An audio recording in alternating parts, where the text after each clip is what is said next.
What's happening, dudes?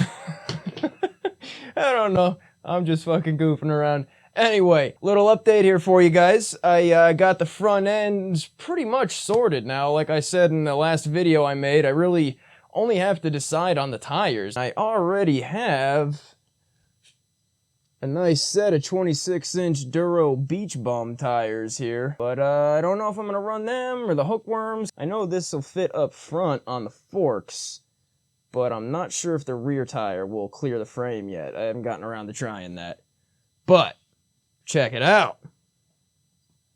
The dual disc setup worked out gloriously, apart from having to have one of the rotors on backwards, of course. But look at that. Got the spacer situation all sorted out for the 220mm rotors. That's cool. Just fucking railed the camera.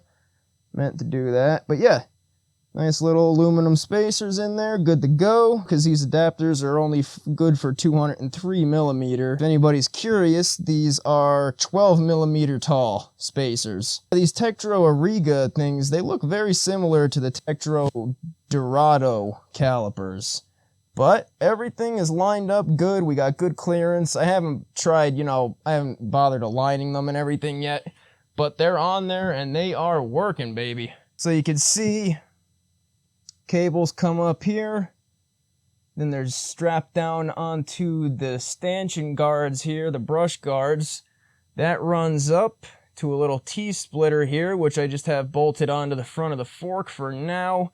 Probably end up staying there, because I don't know if I'm going to bother putting like a headlight and all that crap on this one. I really want to keep this one as clutter and wire free as possible. But yeah, that runs up here. You can see this, these are sold for electric bikes. So this was the motor cutoff switch here. So I just snipped it so that there's enough cable there that I could, tie back into that, just resolder some wires on there if it ever goes on the electric bike for whatever reason. So yeah, just some marine heat shrink stuck on there. This is the really cool part though. Really cool part of this lever. Can you see back in there? Yeah, you see that? That little cog in there? That's how your parking brake works, because I'm sure you could tell that this wheel isn't budging at all right now. And that's because the parking brake is locked in. To unlock it, you push this lever in, bring that back, and then your lever pops out. And now you just have regular old rolling wheel. And to lock it, just push that out, and there you go. You're locked back in place.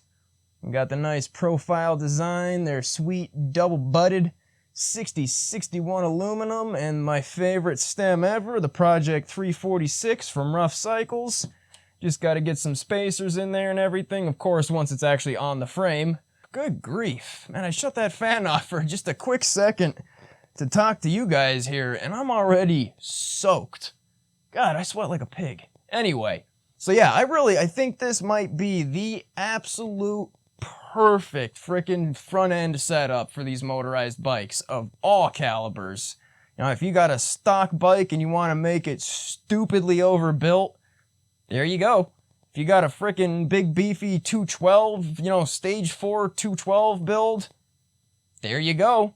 You got a badass billet 2-stroke build, shit, brother, there you go. It's not gonna get much better than that. At least not without spending a whole fuckload more money.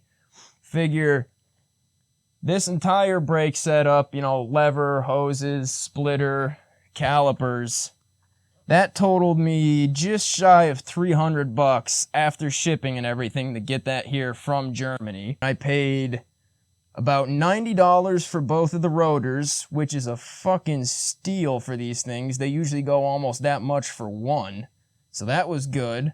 The forks themselves, they were about $450, I think, somewhere in there. The hub I paid another $50 for. Then the spokes and the hoop, I bought that kind of as a package deal, 2 wheels and a frame. So I can't tell you exactly what the value of that is, but this hoop was probably about $40, $50.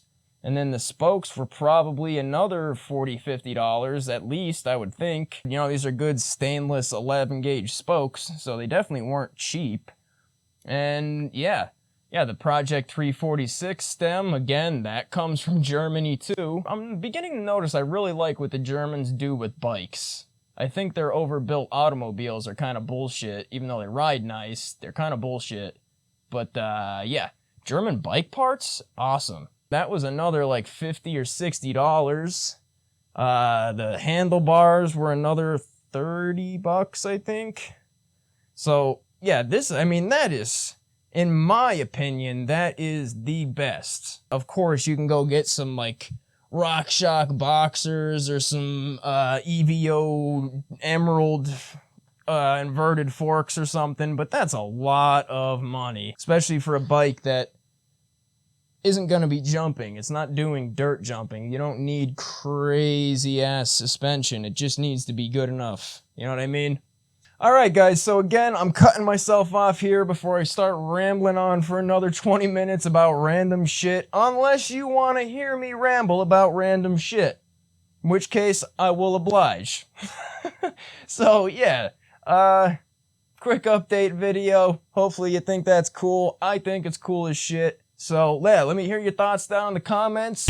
Let me know what kind of setups you guys are working with. I always like to hear what people come up with and what you've discovered that maybe I haven't come across yet. So yeah, catch you down in the comments. Don't forget to hit me with a like, share, ring that bell, whatever the hell you want to do. Appreciate you guys. Thanks for stopping by. Stay safe out there. Ride safe. Enjoy building. And I'll catch y'all next time. Peace.